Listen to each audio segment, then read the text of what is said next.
அப்போஸ்தலனாகிய யோவான் எழுதின 2ஆம் நிருபம். நமக்குள் நிலை நிற்கிறதும் என்றென்றைக்கும் நம்மோடு இருப்பதுமாகிய சத்தியத்தின் நிமித்தம் நான் மாத்திரமல்ல, சத்தியத்தை அறிந்திருக்கிற யாவரும் சத்தியத்தின்படி நேசித்திருக்கிறவளும் தெரிந்து கொள்ளப்பட்டவளுமாகிய அம்மாளுக்கும் அவளுடைய பிள்ளைகளுக்கும் மூப்பனாகிய நான் எழுதுகிறதாவது, பிதாவாகிய தேவனாலும் பிதாவின் குமாரனாய் இருக்கிற கர்த்தராகிய இயேசு கிறிஸ்துவினாலும் கிருபையும் இரக்கமும் சமாதானமும் சத்தியத்தோடும் அன்போடும் கூட உங்களோடு இருப்பதாக. பிதாவினால் நாம் பெற்ற கற்பனையின்படியே உம்முடைய பிள்ளைகளில் சில சத்தியத்தில் நடக்கிறதை நான் கண்டு மிகவும் சந்தோஷப்பட்டேன்.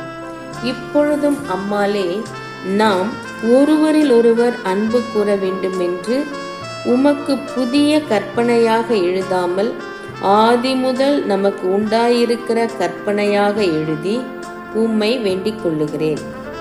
நாம் அவருடைய கற்பனைகளின் படி நடப்பதே அன்பு. நீங்கள் ஆதி முதல் கேட்டிருக்கிறபடி நடந்து கொள்ள வேண்டிய கற்பனை இதுவே.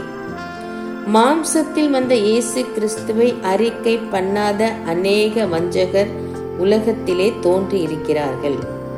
இப்படிப்பட்டவனே வஞ்சகனும் அந்தி கிறிஸ்துவுமாய் இருக்கிறான்.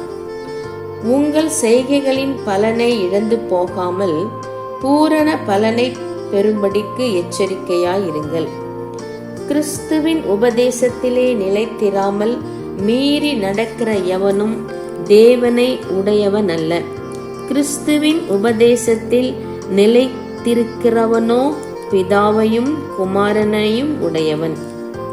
ஒருவன் உங்களிடத்தில் வந்து இந்த உபதேசத்தை கொண்டு வராமல் இருந்தால் அவனை உங்கள் வீட்டிலே ஏற்றுக்கொள்ளாமலும் அவனுக்கு வாழ்த்துதல் சொல்லாமலும் இருங்கள். அவனுக்கு வாழ்த்துதல் சொல்லுகிறவன் அவனுடைய துர்க்கிரியைகளுக்கும் பங்குள்ளவனாகிறான். உங்களுக்கு எழுத வேண்டிய காரியங்கள் அநேகம் உண்டு. காகிதத்தினாலும் மையினாலும் அவைகளை எழுத எனக்கு மனதில்லை.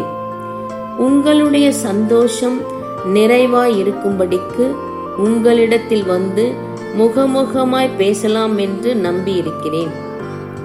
தெரிந்து கொள்ளப்பட்ட உம்முடைய சகோதரியின் பிள்ளைகள் உமக்கு வாழ்த்துதல் சொல்லுகிறார்கள். ஆமேன்.